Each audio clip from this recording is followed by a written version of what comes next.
వెతలు తీరును, కృపలు దొరుకును, సాటి లేనిది యేసుని నామం. యేసునామమే మధురం, మదిలో తలచిన ధన్యం. యేసునామమే మధురం. ప్రభువునందు ప్రియ దేవుని బిడ్డలారా, నేటి వాక్య ధ్యానం కొరకు సహకారం ఇస్తున్న కుటుంబము పెద్దపాడు గ్రామ వాస్తవ్యులు, ఒక విశ్వాసి గారి కుటుంబం సహకారం ఇస్తున్నారు. దేవుడి కుటుంబాన్ని దీవించును గాక. యేసే పరిష్కారం పరిచర్యలన్నింటి కొరకు ప్రార్థించండి. ఆక్సిజన్ సహకారులు కావాలి, దయచేసి ప్రార్థించండి. పెదపాడు గ్రామ నివాసితులైన కుటుంబాన్ని ప్రభు దీవించినట్లు మీ ప్రార్థనలో నాతో ఏకీభవించండి. మమ్మలను మిక్కిలిగా ప్రేమిస్తున్న మా ప్రియ తండ్రి, మీకు వందనాలు, స్తోత్రాలు. నేటి వాక్య ధ్యానము ద్వారా మాతో మాట్లాడము. పెదపాడు నుండి సహాయం పంపించిన బిడ్డలను ఆశీర్వదించండి. మాకున్న ఆర్థిక అవసరతలు మీకు తెలుసు ప్రభు. గొర్రె తోక బెత్తెడు అన్న చందాన ఉన్న ఆర్థిక స్థితిని మీ చేతికి అప్పగిస్తున్నాము. మేమెంత కృషి చేసినా మా ఆర్థిక వనరులు పెరుగుటలేదు. మీ చిత్తం కొరకై మేము కనిపెడుతున్నాము. మీ కృపా సహాయం కొరకై అర్థిస్తున్నాము ప్రభు. ఈ రాత్రి పెదపాడు గ్రామ నివాసితులు సహకరించినందున వారి కుటుంబాన్ని మీరు దీవించమని వేడుకుంటున్నాము. నేటి వాక్య ధ్యానము మాకు దీవెనగా ప్రసాదించండి. మమ్మలను వాక్యం చేత భద్రపరచండి, బలపరచండి, హెచ్చరిక చేయండి, మేలు చేయండి. యేసు నామమున ప్రార్థిస్తున్నాము తండ్రి, ఆమెన్. ప్రియమైన దేవుని బిడ్డలారా, యోహాను సువార్త 21వ అధ్యాయం 15వ వచనం మొదలు వాక్యాన్ని మీరు గమనించాలని ప్రభు పేరిట నేను మనవి చేస్తున్నాను. వారు భోజనము చేసిన తరువాత యేసు వారిని చూచెను. కొంచెం జాగ్రత్తగా ధ్యానపూర్వకంగా వాక్యాన్ని మీరు చూడాలి. వారు తిబెరయ సముద్రములో చేపలు పడుతున్నారు. రాత్రంతా చేపలు పట్టారు. వారికి భోజనము దొరకలేదు. 8 మంది చేపలు పట్టారు. రాత్రంతా చేపలు పట్టారు. ఆహారానికి ఒక చేప దొరకలేదు. యేసు తాను స్వయంగా వారికి ఆహారాన్ని సిద్ధం చేశారు. యేసు తాను స్వయంగా వారికి ఆహారాన్ని పంచిపెట్టారు. వారు ఆహారము భుజించు వరకు ఆయన మాట్లాడలేదు. ఆహారము చేసిన తరువాత మాట్లాడారు. యేసు వారు ఆహారము తినుచుండగా మాట్లాడలేదు. ఆహారము భుజించిన తరువాత మాట్లాడుతున్నారు. Jesus doesn't want to disturb them when they are eating. వారు ఎంత ఆకలితో ఉన్నారో, వారి ఆకలి తీరిన తర్వాత పని చెప్పటం ప్రారంభించాడు. Jesus looked at their hungry first, then he has given the work. అర్థమైందా? పేతురుకి పని చెబుతున్నాడు. ఆ పని చెప్పే ముందు నీవు నా గొర్రెలను మేపు అనే ఒక before endorsing a work to him, Jesus saw the biological need of the disciples. ఇది ఇక్కడ నేను చెప్పాలనుకుంది. చాలామంది అంటారు దేవుని సేవ చేస్తున్నాం, మాకు భోజనం లేదంటారు. I can't believe that. మీరు బైబిల్లో దేవుని యొక్క విధానాన్ని మీరు గమనిస్తే, ఏలియా 40 దినాల పరుగు ప్రారంభించడానికి ముందు ఆహారం పెట్టాడు దేవుడు. దేవదూతను పంపి ఆహారాన్నిచ్చి పోషించి పంపాడు. First God fed Elijah before sending him through running towards Jerusalem. ఏలియాకు ఆహారం పెట్టాడు, తర్వాత పని చెప్పాడు. మీరు గమనించండి, దేవుడు మానవుని యొక్క అవసరాలు ఎన్నడూ నిర్లక్ష్యం చేయడు. మనకు ఉద్యోగం ఇచ్చిన వాళ్ళు మన భోజనం గురించి ఆలోచిస్తారా? జీతం గురించి ఆలోచిస్తారు. జీతం ఇస్తున్నాం కదా, భోజనంతో మాకు పని లేదంటారు. కానీ యేసు అలా కాదు, భోజనము పెడతాడు, జీతాన్ని ఇస్తాడు. He is so concerned and he was taking care of everything.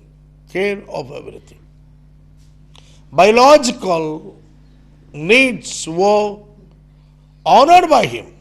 Biological needs Jesus honored. దేవుడు మనుషుల యొక్క భౌతిక అవసరాల మీద ఆయన తన మనసు నిలిపాడు. ఆయనకు తెలుసు మనకు ఆకలి అవుతుందని, ఆయనకు తెలుసు మనకు నీరసం వస్తుందని, ఆయనకు తెలుసు మనం బలహీనమని, మట్టి వాళ్ళమని. కావున మనం భయపడక్కర్లా దేవుడు మన సేవకు పిలిచినప్పుడు. భోజనము చేసిన తర్వాత యేసు సీమోను పేతురును చూచాడు. అక్కడ అడుగుతున్నాడు, యోహాను కుమారుడవైన సీమోను, వీరికంటే నీవు నన్ను ఎక్కువగా ప్రేమించుచున్నావా? Then why, when they had finished breakfast, Jesus said to Simon Peter, Simon, son of John, do you love me more than this? ఒక్క మాట మీకు ఇక్కడ అర్థమయ్యేట్టుగా చెబుతాను. ఈ ప్రశ్న పరిశీలించండి. ఈ ప్రశ్నను పరిశీలిస్తే ఇందులో ఒక ట్రబుల్ ఉంది. యోహాను కుమారుడైన సీమోను, వీరికంటే నీవు నన్ను ఎక్కువగా ప్రేమిస్తున్నావా? యోహాను కుమారుడైన సీమోను, నీవు నన్ను ప్రేమిస్తున్నావా అంటే ట్రబుల్ లేదు. వీరికంటే ఎక్కువగా నన్ను ప్రేమిస్తున్నావా అంటే ట్రబుల్ ఉంది. అక్కడ మరొక 7 ఉన్నారు. మిగతా వాళ్ళకంటే Jesus is comparison. Jesus is comparing Peter with others and others with the Peter. పేతురులను ఇతరులతో పోలిక చేసి అడుగుతున్నాడు, వీరికంటే నీవు నన్ను ఎక్కువ ప్రేమిస్తున్నావా? పేతురు యేసును ఎరుగనని ముమ్మారు బొంకినవాడు. పేతురు యేసును ఎరుగనని ముమ్మారు బొంకినవాడు. కానీ అతనినే అడుగుతున్నాడు యేసు, వీరికంటే నీవు నన్ను ఎక్కువ ప్రేమిస్తున్నావా? అనగా అతడు, అవును ప్రభువా, నేను నిన్ను ప్రేమిస్తున్నానని నీవే ఎరుగుదువని ఆయనతో చెప్పెను. నీవే ఎరుగుదువు, నేను ప్రేమిస్తున్నానని నీవే ఎరుగుదువు. వెంటనే ప్రభు అన్నారు, నా గొర్రె పిల్లలను మేపుము అని చెప్పాను. ఒక పని ఇచ్చాడు. Yes Lord, you know that I love you. Jesus said to him, feed my lambs. Feed my lamb. This is the duty of an apostle. ఇదే ఒక అపోస్తలుని యొక్క విద్యుత్ ధర్మం. ఆయన సంఘమును మేపుట వాక్యం చేత. యేసు మరల తిరిగి అంటున్నాడు, సీమోను నన్ను ప్రేమిస్తున్నావా అని రెండవసారి అతను అడిగాడు. అవును ప్రభువా, నిన్ను ప్రేమిస్తున్నానని నీవే ఎరుగుదువు. మళ్ళా చెప్పాడు, నీవే ఎరుగుదువు అని. దాంతో నా గొర్రెలను కాయుము. He said to him, and Jesus said to him, yes, Simon, the son of John, do you love me? He said to him, yes, Lord. You know that I love you. నీకు తెలుసు నేను నిన్ను ప్రేమిస్తున్నాను. Again he repeated. ఆయన అంటున్నాడు, గొర్రెలను కాయము, గొర్రెలను కాయము. And Jesus said to him, tend my sheep. నా గొర్రెలను కాయము, గొర్రె పిల్లలను మేపుము. కాయుట అంటే టెండింగ్, మేపుట అంటే ఫీడింగ్. మూడవసారి యేసు యోహాను కుమారుడైన సీమోను, నన్ను ప్రేమించుచున్నావా అని అతనిని అడిగిన. అందుకు పేతురు వ్యసనపడి, ప్రభువా, నీవు సమస్తము ఎరిగిన వాడవు, నిన్ను ప్రేమిస్తున్నానని నీవే ఎరుగుదవు అని ఆయనతో చెప్పెను. చూడండి, 3 పర్యాయాలు యేసు సీమోను పేతురుని అడుగుతున్నాడు, నువ్వు నన్ను ప్రేమిస్తున్నావా, ప్రేమిస్తున్నావా, ప్రేమిస్తున్నావా.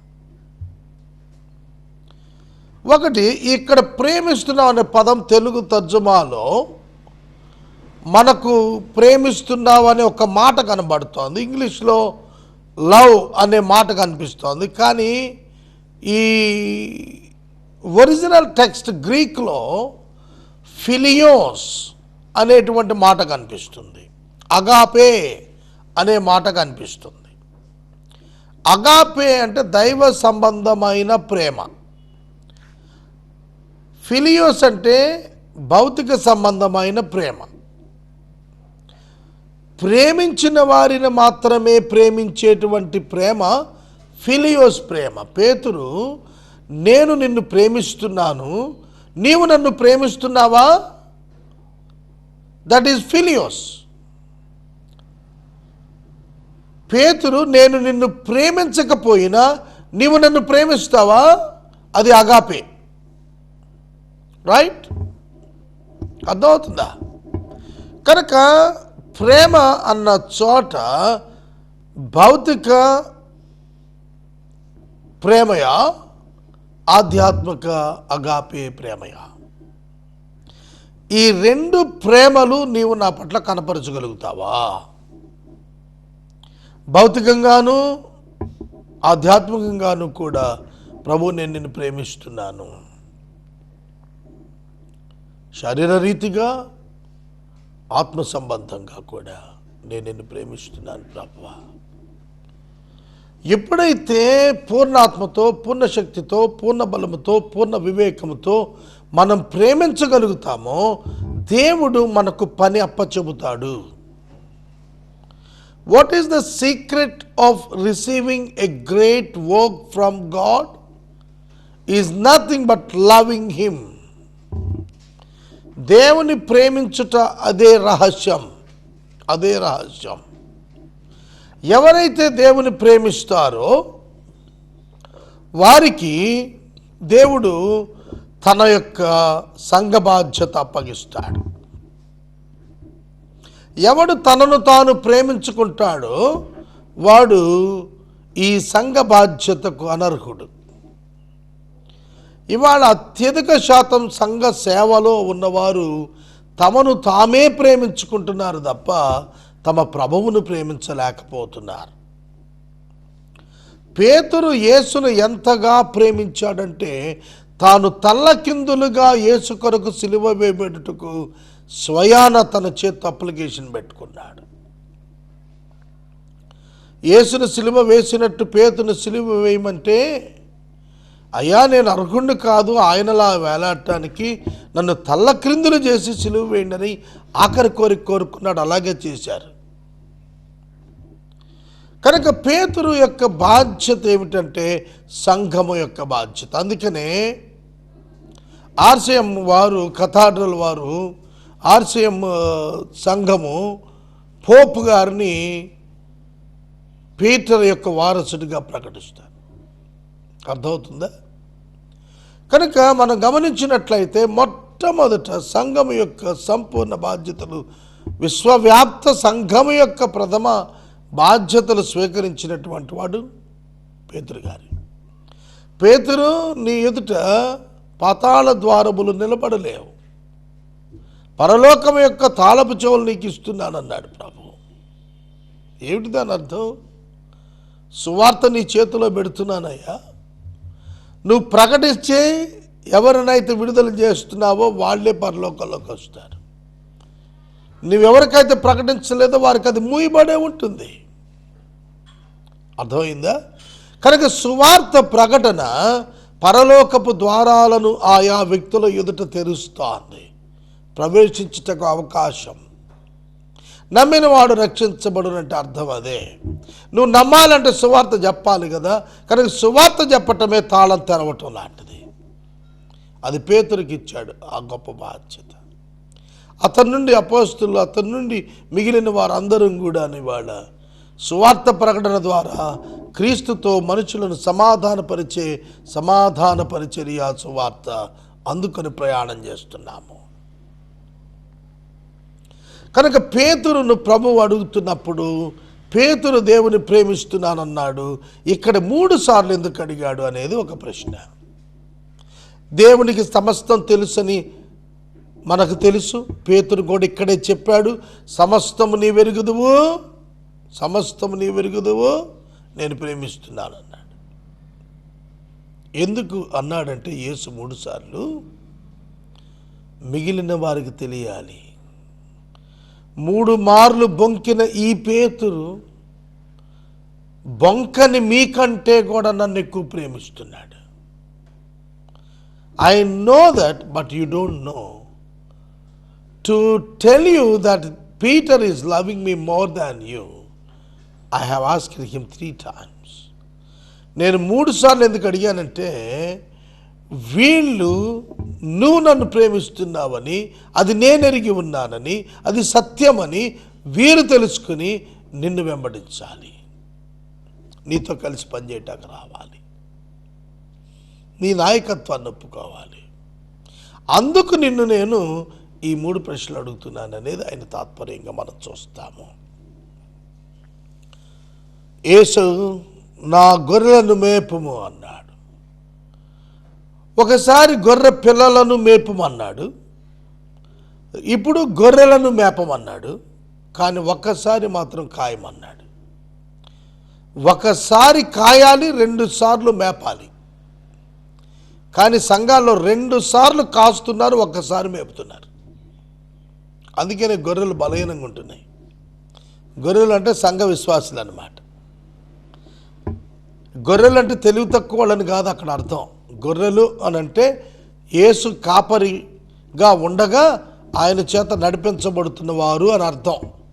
అంతేగాని గొర్రెలు అంటే తెలివి తక్కువ ప్రజలని కాదు. కాంటెక్స్ట్ని బట్టి మనం అర్థం చేసుకోవాలి. కనుక ఈ గొర్రెలను మేపాల్సింది డబల్ టైం మేపాలి, ఒక్కసారే సరిచేయాలి.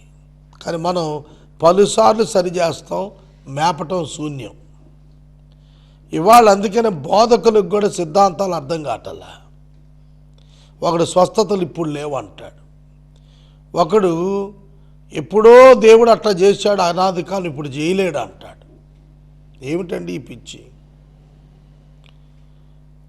చూడండి, బైబిల్ని తీసుకుని బైబిల్ తప్పని సిద్ధాంతానికి ఇవాళ బోధక వర్గం తయారవుతున్నారంటే ఎంత విచారకరం. 18వ వచనము యేసు పేతురు యొక్క వృద్ధాప్యాన్ని గురించి మాట్లాడుతున్నాడు. చదువుతాను. నా గొర్రెలను మేపము, నీవు యవ్వనుడవై ఉండినప్పుడు నీ అంతట నీవే నడుము కట్టుకొని నీకిష్టమైన చోటుకి వెళుతూ వచ్చావు. నువ్వు ముసలివాడవైనప్పుడు నీ చేతులు చాస్తావు, వేరొకడు నీ నడుము కట్టి నీకు ఇష్టం కాని చోటుకి నిన్ను మోసుకొని పోతాడని నిశ్చయంగా నీతో చెబుతున్నానని అతనితో అన్నాడు. అంటే అర్థం ఏంటి? వృద్ధాప్యం వచ్చే వరకు నువ్వు చచ్చిపోవని. మిక్కిలి వృద్ధాప్యం వచ్చే వరకు పేతురు నువ్వు బతికే ఉంటావు. నేను 48 సంవత్సరాలు ఇప్పుడు నాకు. 90వ కీర్తన ప్రకారం 70, అధిక బలం ఉంటే 80. సరే, బలం లేదనుకుందాం, 70 బతికేయాలని ఏం రూల్ లేదండి, 70కి వెళ్ళిపోవాలని రూల్ ఏం లేదు. కానీ ఒక కామన్ ప్లాట్ఫామ్ బైబిల్లో 70 years అన్నాడు. అంటే నాకు ఇంక 22 ఏళ్ళు టైం ఉంది అనుకుందాం. నేను ఎట్లా లెక్కేసుకున్నాను వాక్యం ప్రకారంగా? కనుక 22 ఏళ్ళు గోల్ పెట్టుకున్నాను నేను. 15 yearsకి గోల్లో short term goal, long term గోల్స్లో, మిడిల్ టర్మ్ గోల్స్లో పెట్టుకుంటూ వచ్చాను. 1 year, 5 years, 10 years, 15 years, 20 years and 22 years count చేసుకుంటా వచ్చేటప్పటికి ఖచ్చితంగా మనం చూడగలుగుతాము. 2040 సంవత్సరం వరకు చూడగలుగుతాను నేను. అర్థమవుతుందా? కాబట్టి నేను ఆ లోపల గోల్ పెట్టుకున్నాను. పీటర్ గారికి ప్రభు చెప్పింది ఏమిటంటే, నువ్వు వృద్ధుడు అయినప్పుడు వేరొకడు నీ నడుము పట్టుకొని లేపి తీసుకుని వెళ్ళిపోతుంటాడు. నువ్వు చేతులు చాస్తావు, వృద్ధాప్యంలో నువ్వు చేతులు చాస్తావు. అంటే you will ask the help, ఇతరుల సహాయం కోరతావు నువ్వు. వాస్తవమే కదా? ఇప్పుడంటే యవనుడు కనుక ఎటుబడితే అటు వెళ్తున్నావు. దాని అర్థం ఏమిటి? మనం జాగ్రత్తగా ఆలోచిస్తున్నప్పుడు ప్రభు ఏం చెప్పాలనుకుంటున్నాడు? ఎవరో నిన్ను ఎత్తుకొని వెళ్తారని చెప్పాలని కాదు. నువ్వు భయపడొద్దు పేతురు, you have a long life, go on my work, stable the work. నా పని చెయ్యి, నా పని స్థిరపరచు అని అభయహస్తాన్ని అతనికి ఇస్తున్నాడు. అపోస్తుల కార్యముల గ్రంథము 12వ అధ్యాయంలో పేతురు చెరసాలలో చక్కగా గుర్రు పెట్టి నిద్రపోతున్నాడు. ఉదయాన్నే పేతురును చంపేస్తారని అనుకుంటున్నప్పుడు పేతురు చక్కగా నిద్రపోతున్నాడు. ఎందుకంటే నాకేం కాదు అని చెప్పి నిద్రపోతున్నాడు. మరణ భయం లేదు పేతురికి, ఎందుకంటే ప్రభు ముందే చెప్పేశాడు, వృద్ధాప్యం వచ్చినప్పుడు వేరొకటి నడుము పట్టుకొని తీసుకెళ్తాడు. తర్వాత మరొక పాఠం కూడా ఉంది ఇందులో. నీవు యవనుడిగా ఉన్నప్పుడు, బలముతో ఉన్నప్పుడు నీ చిత్తం ప్రభు చిత్తం గుర్తించినా నువ్వు వెళ్ళగలుగుతావు. కానీ వృద్ధాప్యం వచ్చినప్పుడు యూ కాంట్ గో, నువ్వు వెళ్ళలేవు స్వయంగా. అప్పుడు ఇంకొకటి నీకు ఇష్టం లేని చోట తీసుకెళ్తాడు. దానిలో ఇంకో అర్థం కూడా ఉంది. నీవు వృద్ధాప్యంకి వచ్చినప్పుడు డిపెండెంట్ అయిపోతావు. అప్పుడు నీ చిత్తానికి విరుద్ధమైనవి నీ జీవితంలో జరుగుతాయి అని అన్నాడు. అది కూడా వాస్తవమే మానవ జీవితంలో.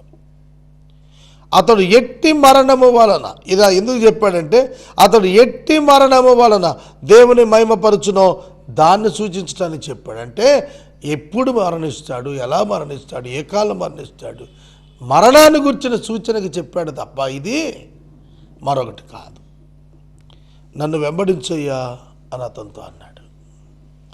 యేసు కోరుతుంది ఏమిటి? అల్టిమేట్గా follow me. And the Lord is that going to betray you. When Peter saw it and said to Jesus, 19వ వచనం చదువుతా. This he said to show, by the way, what kind of death he was to glorify God. And after saying this, he said to him, follow me. నన్ను వెంబడించు, follow me. It's a great lesson for a Christian. It's a great lesson for a Christian. క్రైస్తవుడికి గొప్ప పాఠం ఏంటో తెలుసా? దేవుని వెంబడించమంటమే. పేతురు వెనక్కు చూసి అడిగాడు, ప్రభా మరి ఈయన సంగతి ఏంటి, యోహాను సంగతి? నేను వచ్చే వరకు అతడు ఉండుట నాకు ఇష్టమైతే నీకేంటి? యోహానును పద్మాసులో ప్రభువు కలుసుకున్నాడు, దానికి సంబంధించి వచనం నెరవేరింది. నేను వచ్చే వరకు ఇతడు ఉండటం నాకు ఇష్టమైతే. ఆఖరిగా చనిపోయింది అపోస్తలులో యోహాను గారే. అది దాని అర్థం. ఈ సంగతుల గురించి సాక్ష్యం ఇస్తూ ఇవి రాసిన శిష్యుడు యోహానే, ఇతర సాక్ష్యం సత్యమని ఎరుగుదాం. యేసు చేసిన కార్యములు ఇంకొను అనేకంలో కలువు, వాటిలో ప్రతిదాన్ని వివరించి రాసిన ఎడల అట్లు వ్రాయబడిన గ్రంథాలకు భూలోకమైన చాలదని నాకు తోస్తాను. యోహాను గారు అంటాడు, యేసు చేసిన కార్యాలు రాస్తే భూలోకం చాలదు, అంత గ్రంథాలు కావాల్సి వస్తాయి అన్నాడు. అంటే కొన్నే రికార్డ్ చేశారు. యేసు చేసినవి కొన్నే రికార్డ్ చేశారు. యేసే దేవుని కుమారుడని తెలుసుకోవటానికే ఇవన్నీ కూడా రాశారు. యేసే రక్షకుడు, యేసే దేవుడని తెలుసుకోవటానికే ఈ విశేషాలన్నీ రాశారు. మనం యోహాను సువార్త ముగించుకుందాం. రేపటి దినం అపోస్తల కార్యాలు ప్రారంభించుకుందాం. ఈనాటి వాక్య ధ్యానానికి సహకారం ఇచ్చిన వారు పెదపాడు గ్రామ నివాసితులు, ఒక విశ్వాసి గారి కుటుంబం సహకారం ఇస్తున్నారు. దేవుడి కుటుంబాన్ని దీవించును గాక. ప్రార్థన. మమ్మల్ని మిక్కిలిగా ప్రేమిస్తున్న తండ్రి, యోహాను సువార్త ముగించుటకు మీరిచ్చిన కృపకై కృతజ్ఞతలు చెల్లిస్తున్నాము. రేపటి దినం అపోస్తల కాలను ప్రారంభించడం సహాయం చేయండి. పెదపాడు గ్రామం నుండి బిడ్డలు సహకరించారు. కుటుంబాన్ని దీవించండి. యేసు నామమున అడుగుచున్నాం తండ్రి, ఆమేన్. తండ్రి అయిన దేవుని ప్రేమ, కుమారుడైన యేసయ్య కృప, పరిశుద్ధాత్మని కన్యోన్య సహవాసం సదాకాలం మనకు తోడైండును గాక. ఆమేన్.